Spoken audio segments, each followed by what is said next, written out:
이제 하나님의 말씀을 봉독해 드리겠습니다. 경청해 주시길 부탁합니다. 아합은 엘리야가 한 모든 일과 그가 칼로 모든 예언자들을 죽인 일을 낱낱이 이세벨에게 알려주었다. 그러자 이세벨은 엘리야에게 심부름꾼을 보내어 말하였다. 네가 예언자들을 죽였으니 나도 너를 죽이겠다. 내가 내일 이맘때까지 너를 죽이지 못하면 신들에게서 천벌을 달게 받겠다. 아니, 그보다 더한 재앙이라도 그대로 받겠다. 엘리야는 두려워서 급히 일어나 목숨을 살리려고 도망하여 유다의 브엘세바로 갔다. 그곳에 자기 시종을 남겨두고 자신은 홀로 광야로 들어가서 하룻길을 더 걸어 어떤 로뎀 나무 아래로 가서 거기에 앉아서 죽기를 간청하며 기도하였다. 주님, 이제는 더 바랄 것이 없습니다. 나의 목숨을 거두어 주십시오. 나는 내 조상보다 조금도 나을 것이 없습니다. 그런 다음에 그는 로뎀 나무 아래에 누워서 잠이 들었는데 그때 한 천사가 일어나서 먹으라고 하면서 그를 깨웠다. 엘리야가 깨어보니 그의 머리맡에는 뜨겁게 달군 돌에다가 구워낸 과자와 물 한 병이 놓여 있었다. 그는 먹고 마신 뒤에 다시 잠이 들었다. 주님의 천사가 두 번째 와서 그를 깨우면서 말하였다. 일어나서 먹어라. 갈 길이 아직도 많이 남았다. 엘리야는 일어나서 먹고 마셨다. 그 음식을 먹고 힘을 얻어서 밤낮 40일 동안을 걸어 하나님의 산인 호렙산에 도착하였다. 엘리야는 거기에 있는 동굴에 이르러 거기에서 밤을 지냈다. 그때 주님께서 그에게 말씀하셨다. 엘리야야, 너는 여기에서 무엇을 하고 있느냐? 엘리야가 대답하였다. 나는 이제까지 주 만군의 하나님만 열정적으로 섬겼습니다. 그러나 이스라엘 자손은 주님과 맺은 언약을 버리고 주님의 제단을 헐었으며 주님의 예언자들을 칼로 쳐서 죽였습니다. 이제 나만 홀로 남아있는데 그들은 내 목숨마저도 없애려고 찾고 있습니다. 주님께서 말씀하셨다. 이제 곧 나 주가 지나갈 것이니 너는 나가서 산 위에 주 앞에 서 있어라. 크고 강한 바람이 주님 앞에서 산을 쪼개고 바위를 부수었으나 그 바람 속에 주님께서 계시지 않았다. 그 바람이 지나가고 난 뒤에 지진이 일어났지만 그 지진 속에도 주님께서 계시지 않았다. 지진이 지나가고 난 뒤에 불이 났지만 그 불 속에도 주님께서 계시지 않았다. 그 불이 난 뒤에 부드럽고 조용한 소리가 들렸다. 엘리야는 그 소리를 듣고서 외투 자락으로 얼굴을 감싸고 나가서 동굴 어귀에 섰다. 바로 그때에 그에게 소리가 들려왔다. 엘리야야, 너는 여기에서 무엇을 하고 있느냐? 엘리야가 대답하였다.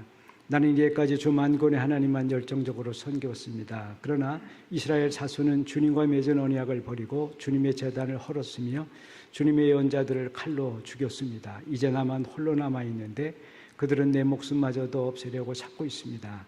주님께서 그에게 말씀하셨다. 너는 돌이켜 광야길로 해서 다마스쿠스로 가거라. 거기에 이르거든 하사엘에게 기름을 부어서 시리아의 왕으로 세우고 또 님시의 아들 예후에게 기름을 부어서 이스라엘의 왕으로 세워라. 그리고 아벨물라 출신인 사밧의 아들 엘리사에게 기름을 부어서 네 뒤를 이을 예언자로 세워라. 하사엘의 칼을 피해서 도망하는 사람은 예후가 죽일 것이고 예후의 칼을 피해서 도망하는 사람은 엘리사가 죽일 것이다. 그러나 나는 이스라엘에 7,000명을 남겨놓을 터인데 그들은 모두 바알에게 무릎을 꿇지도 아니하고 입을 맞추지도 아니한 사람이다. 아멘. 이스라엘 민족이 인류 역사에 공헌한 거 있다면, 특별히 종교 발전에 기여한 게 있다면 예언자라고 하는 독특한 그런 집단을 만들어낸 데 있을 것 같습니다. 그 숫자가 역사 속에 아마도 수천 명은 좋게 되었으리라 생각합니다만 성경에는 수십 명이 등장을 합니다. 그분들의 공통점이 있는데 그것은 절대 왕권에 맞서서 사회적인 약자들, 인권 이런 것들을 지키려고 많이 애를 썼다고 하는 것, 특별히 종교적으로 우상 숭배를 막기 위해서 목숨을 걸었다고 하는 것입니다. 그 많은 예언자들 가운데 오늘 성경 열왕기상 19장에 본문의 주인공이 엘리야라고 하는 이 예언자는 그들 가운데서도 아주 인기가 많았고 아주 영향력이 큰 위대한 그런 예언자였습니다. 그런데 그렇게 위대한 예언자가 오늘 성경을 보면 탈진을 하게 됩니다. 슬럼프에 빠지고 영적 침체에 빠져가고 있다고 하는 것을 우리가 읽을 수 있습니다. 아니, 어떻게 생각하면 보통 사람들보다는 더 위대한 사람들, 더 유명한 사람들, 더 열심히 산 사람들, 그런 사람들이 더 쉽게 탈진하고 더 쉽게 슬럼프에 빠질 위험성이 있다, 그렇게 생각할 수도 있습니다. 본문 10절과 14절에 반복되는 표현이 있는데 이렇게 말하고 있습니다. 하나님, 나는 지금까지 당신만을 열정적으로 섬겼습니다. 사실 그의 말대로 그는 다른 어떤 예언자보다도 뜨겁게, 정말 불꽃처럼 그렇게 하나님을 위해서 산 사람입니다. 아시는 대로 읽지 않았습니다만 오늘 본문 바로 앞에 열왕기상 18장을 보면 엘리야가 당시에 바알 선지자, 아세라 선지자 합해서 850명을 초대해서 갈멜산에서 누가 섬기는 신이 참 신인가 전투를 하는, 영적 싸움을 하는 그 장면이 열왕기상 18장에 나옵니다. 수백 명의 바알신, 아세라신 숭배자들이 춤을 추고 마치 무당처럼 칼로 자기 몸을 헤치면서 빌었습니다. 임하여 주십시오, 불로. 그러나 하늘은 응답하지 않고 엘리야가 기도할 때에 불이 내려와서 재물을 다 태웠다고 했습니다. 그때 모인 군중들이 이 바알 선지자 또 아세라 선지자 850명을 현장에서 죽였다라고 하는 기록이 되어 있습니다. 그의 뜨거운 그리고 그의 능력 있는 이런 삶을 두고 신약시대 사람들은 예수 그리스도가 엘리야를 닮았다, 그렇게 생각을 했습니다. 마태복음 16장을 보면 예수님께서 자신에 대한 소문이 자꾸 퍼져나가니까 물었습니다. 사람들이 나를 두고 누구라고 하더냐? 그때 대답이 어떤 사람은 모세와 같다고 합니다. 어떤 사람은 엘리야 혹은 예레미야가 환생했다라고 합니다. 그렇게 얘기를 하고 있습니다. 그 다음 장 마태복음 17장을 보면 유명한 예수님의 변화산 사건이 있습니다. 제자들과 산에 올라가서 기도하실 때 변모하시죠. 그때 두 사람이 등장을 하는데 하나는 모세이고 하나는 엘리야였습니다.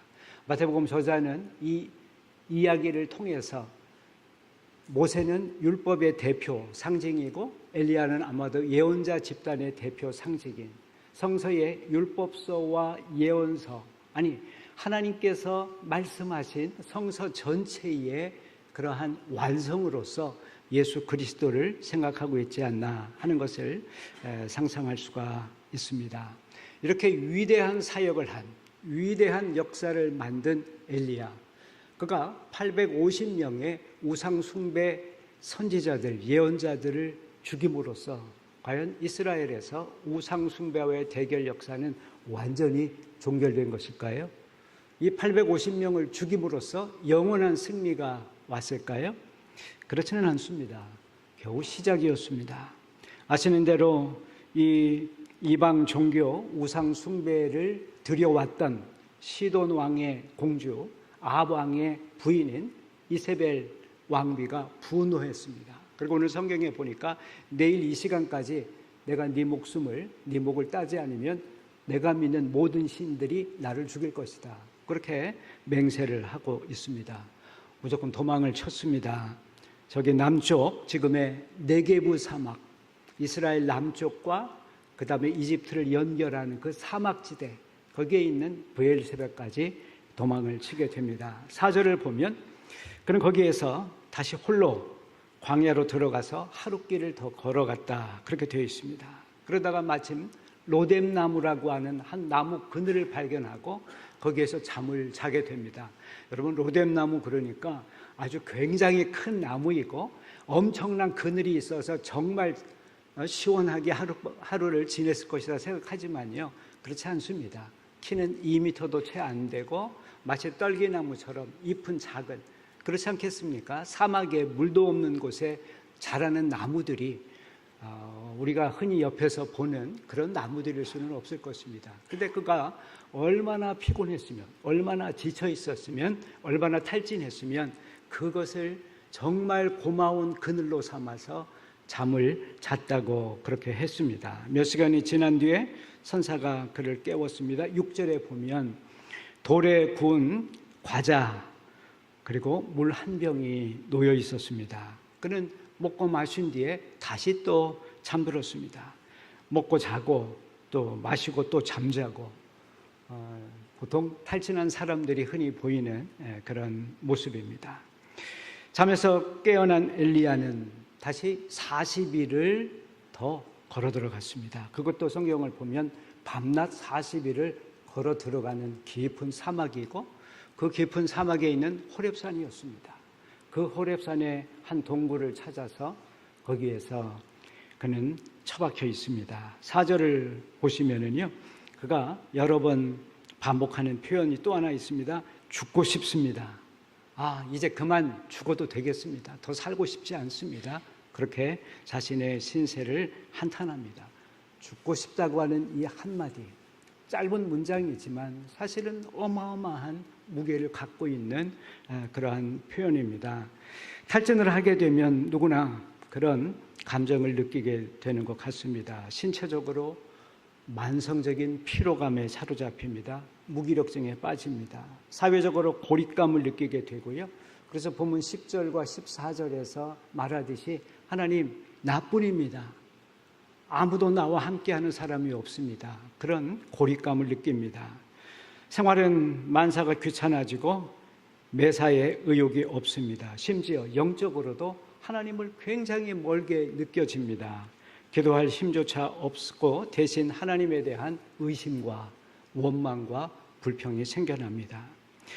이렇게 위대한 예언자 엘리야만 아니라 저와 여러분들도 탈진하고 영적 침체에 빠질 수가 있습니다.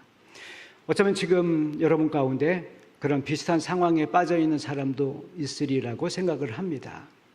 영적인 탈진, 또 영적인 침체, 슬럼프 이런 데 빠지는 사람이라고 해서 특별히 문제가 있는 사람들이 아닙니다. 사실은 오히려 굉장히 열정적으로 신앙생활하는 사람들입니다. 육아에, 가사일에 혼신을 바친 주부들 가운데 말입니다. 혹은 직장에 대충 그냥 나가서 시간만 때우는 직장인이 아니라 그 직장의 발전, 회사의 발전을 위해서 영혼을 갈아 넣은 직장인들 가운데 말입니다. 특별히 교회 생활도 마찬가지죠. 누구보다도 열심히 정말 53주, 54주 그 한 주도 예배를 빠지지 않고 나오십니다. 그리고 매주 성심성의껏 봉사하고 헌신하고 희생하는 분들 계십니다. 글쎄요, 그런 분들에게 감히 제가 비교할 수 없습니다만 저는 주기적으로 1년에 한두 번 그런 경험을 합니다. 학기 말이 되면 비슷한 증상을 앓습니다. 에너지는 고갈되고 사람들은 자꾸 멀리 느껴지게 되고 심지어 영적인 집중력도 상당히 떨어지는 그런 상황에 빠져듭니다. 그러고 보면 영적 침체는 엘리야부터 저를 포함해서 우리 모두들 누구에게나 피할 수 없는 일입니다. 그러나 빠져들면 안 되는, 아니 빠졌다가도 다시 빨리 회복을 해야 되는 그러한 과제입니다. 자칫 슬럼프에 빠지게 되면 무슨 일이 벌어집니까? 요즘에 한화가 야구를 굉장히 잘합니다. 유명한 야구 선수들 잘 나가다가요 어느 순간에 잘 안 보입니다. 2군으로 떨어지고 나중엔 방출되기도 하고 딴 구단으로 팔려가기도 합니다. 회복 탄력성이 중요합니다. 어떤 침체에 빠지더라도 그것을 극복하고 다시 회복할 수 있는 그런 내적인 능력만입니다. 엘리야 이야기를 보게 되면 그의 결말에 엘리야가 완전히 회복이 됩니다.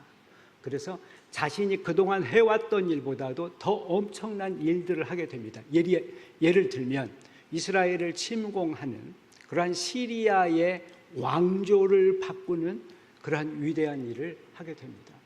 그 다음에 그렇게 사악한 역대 왕 중에 최고로 사악했고 이스라엘의 우상 숭배를 그 숭배자들을 후원했던 이세벨, 그들이 그렇게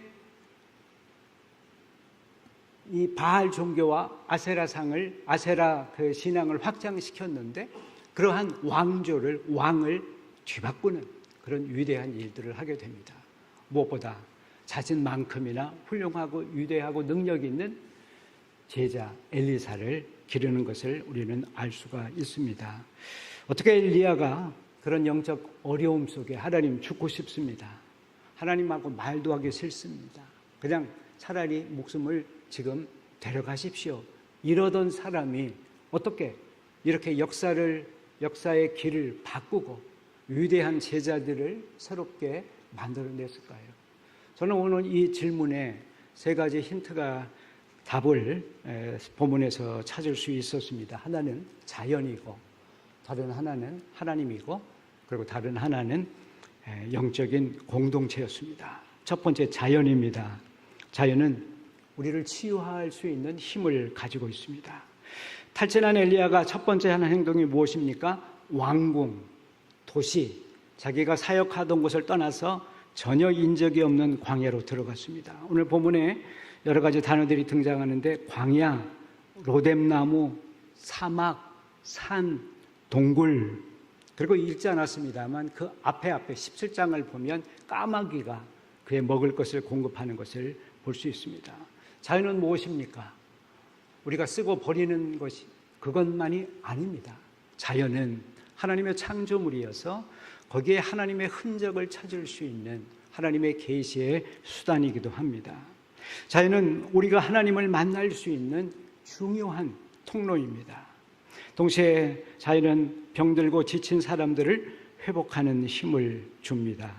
영국 시인 윌리엄 쿠퍼라고 하는 분이 이렇게 말했습니다. 인간은 도시를 만들고 하나님은 자연을 만든다.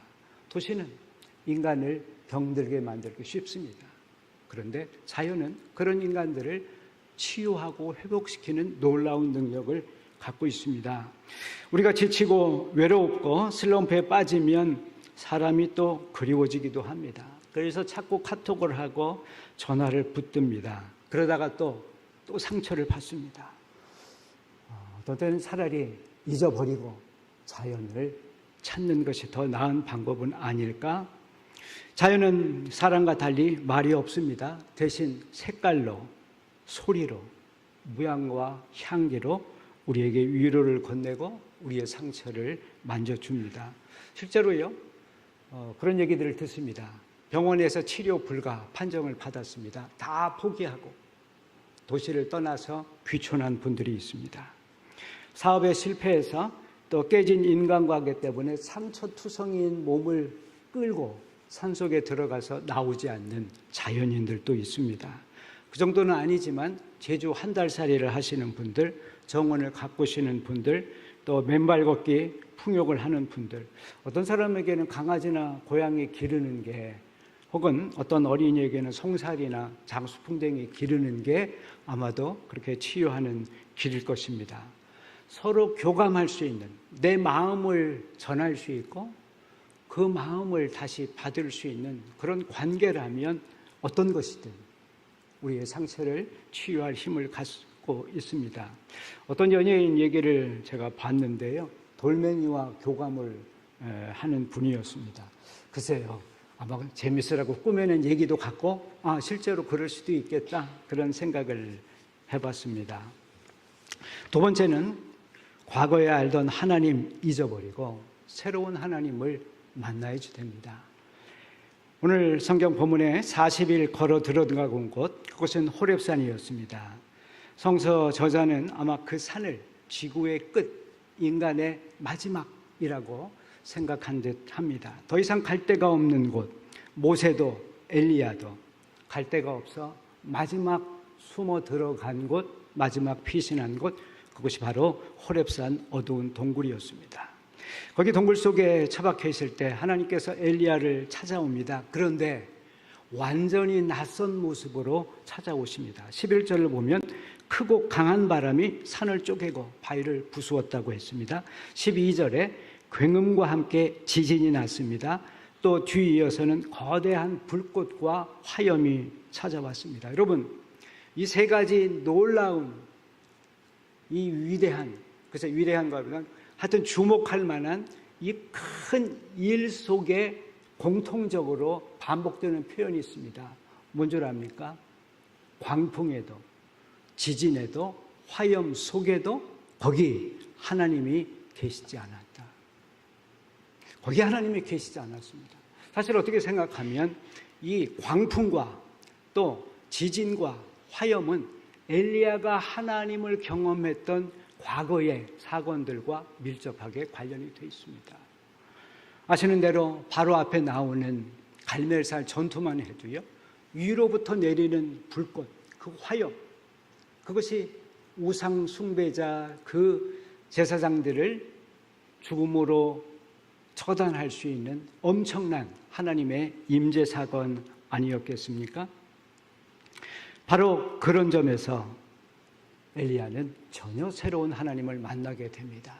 과거에 알던 하나님, 과거에 처음 했던 하나님으로서는 상상할 수 없는, 그것을 계속 붙잡고 있으면 그는 결코 새로운 하나님을 만날 수 없습니다. 그 새로운 하나님이 어떻게 찾아오셨습니까? 작고 부드러운 소리. 귀를 집중하지 않으면, 마음을 집중하지 않으면 들리지 않을 아주 작은 소리 가운데 찾아오셨다라고 그렇게 얘기하고 있습니다. 어쩌면 이것은 오늘 우리들에게 이런 메시지를 주고자 하는지도 모르겠습니다. 광풍같이, 지진같이, 화염같이 위대한 기적 사건을 통해서 역사하는 그런 표적을 구하는 유대인 같은 그런 신앙 말고 다른 신앙 말입니다. 누구나 들을 수 있는, 당시 로마 황제들이 큰 소리로 우레와 같이 명령하거나 오늘 대통령처럼 분노의 그런 목소리로 지시하거나 그런 게 아니라 아주 작고 부드러운 소리로, 그래서 거기에 온 마음을 기울여 집중하지 않으면 들을 수 없는 그런 모습으로 하나님께서 오신다라고 하는 것입니다. 어쩌면 이 표현은 먼 훗날 등장하실 예수님에 대한 예고일지도 모르겠습니다. 이사야 42장을 보게 되면 주님의 종이라고 하는 그 표제어 밑에 오시게 될 메시아를 이렇게 설명을 하고 있습니다. 나의 종을 보아라. 그는 내가 붙들어주는 나의 사람이다. 내가 택한 사람, 내가 마음으로 기뻐하는 사람. 하나님께서 택하시고 하나님께서 붙드시고 하나님께서 기뻐하는 메시아, 그는 어떤 사람입니까? 그 답을 2절에서 이렇게 말하고 있습니다. 그는 소리치거나 목소리를 높이지 않으며 거리에서는 그 소리조차 들을 수 없는 그런 소리다. 어쩌면 이 구절을 이렇게도 바꿀 수 있습니다. 그분의 새로 오실 메시아의 소리는 너무나 작고 부드러워서 그 소리를 듣고 싶어 하는 사람들은 온 마음과 정성을 기울여야지 들을 수 있는 그런 분의 소리다라고 하는 것입니다.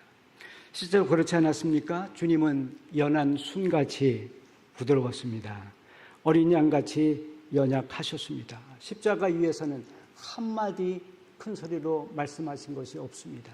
그분이 뭐라고 말씀하시는데 아무도 그 소리를 정확히 들을 수 없는 그런 작은 목소리였습니다. 그런데 그렇게 순하시고 그렇게 약하신 분으로부터 진리와 생명이 온다고 하는 것이 기독교의 선포입니다. 어쩌면 세상에서 가장 약하고 가장 순한 것들의 상징이라고 할 수 있는 이 십자가, 이 십자가의 진리가 우리에게 이야기하고자 하는 것이 바로 이것인지도 모르겠습니다. 작고 부드럽고 약한 것들에 집중하라고 하는 것입니다. 어쩌면 하나님은 더 이상 광풍과 지진과 화염 같은 거기에 계시지 아니하시고 아주 작고 연약한 사람들, 아주 부드럽고 온유한 사람들, 그리고 자기 목소리를 드러내지 못하는 그런 힘없는 사람들, 거기에 계실 수 있다고 하는 것입니다. 마지막은 영적 우정의 공동체입니다. 그는 여러 번 불평했습니다. 하나님, 저뿐입니다. 나만 고생했고 나만 희생했습니다. 그때 주님이 이렇게 말씀하십니다. 18절에 야, 착각하지 마라. 너 말고도 너만큼이나 신앙 좋은, 너처럼 우상에게 무릎 꿇지 않은 사람들이 7,000명이나 남아있다라고 하는 것입니다. 탈진한 엘리야에게는 감추어져 있는 사람들입니다. 그 눈으로는 볼 수 없는 사람들, 그들이 여전히 역사 속에 남은 사람들입니다. 하나님은 어느 시대건 오염되지 않은 남은 자들을 남겨두시고 그들을 통해서 역사를 써가십니다. 우리가 함께 모이는 이 교회 공동체는 어쩌면 이 세상에 그렇게 남은 자들의 작은 공동체일 수도 있습니다. 우리가 교회에 모여야 되는 이유는 분명합니다. 그것은 고립되면 누구도 이길 수 없다고 하는 것입니다. 고립되면 행복하지 못할 뿐만 아니라 누구도 이 험한 세상과 싸워서 자기의 신념을 지킬 수 없습니다. 혼자로는 다 휩쓸릴 수밖에 없습니다. 자신을 공감해주는 사람들, 자기 생각을 지지해주는 사람들, 그들이 많건 적건 그들과 함께 있을 때라야 비로소 내 신념을 지킬 수 있고 내 가치관을 유지할 수 있고 내가 슬럼프에 빠졌을 때 헤어나올 수 있습니다. 전도서 4장은 이렇게 말합니다. 혼자 있는 것보다 둘이 여럿이 함께 있는 것이 훨씬 낫다. 혼자 있다 넘어지면 일으켜 세울 사람이 없지만 함께 있으면 누군가가 거들어 일으켜 세울 수 있다라고 하는 것입니다. 이제 바로 성찬 예식을 진행합니다. 오늘 본문에 비추어 볼 때 몇 가지 중요한 교훈이 있습니다. 우리가 주변에서 흔히 볼 수 있는 밀, 포도, 자연의 일부입니다. 그런데 그 자연에 하나님의 영이 임하시면 그것이 곧 그리스도의 몸이 됩니다. 우리의 영원한 생명 양식으로 변하게 됩니다. 빵을 쪼갤 때에 또 포도주 잔을 들 때에 거기에 보이지 않았던 예수 그리스도의 모습을 우리는 볼 수가 있습니다. 설교가 우리의 귀로 듣는 하나님의 말씀이라면 성찬은 우리가 두 눈으로 볼 수 있는 하나님의 말씀입니다. 다른 교우들과 함께 성찬대 앞에 서게 됩니다. 더 이상 나 혼자가 아니구나. 이렇게 많은 사람들 속에 소속해 있구나. 연대감을 느끼실 수 있습니다. 이런 은혜가 이 성찬 예식에서 여러분과 함께 하시길 소망합니다.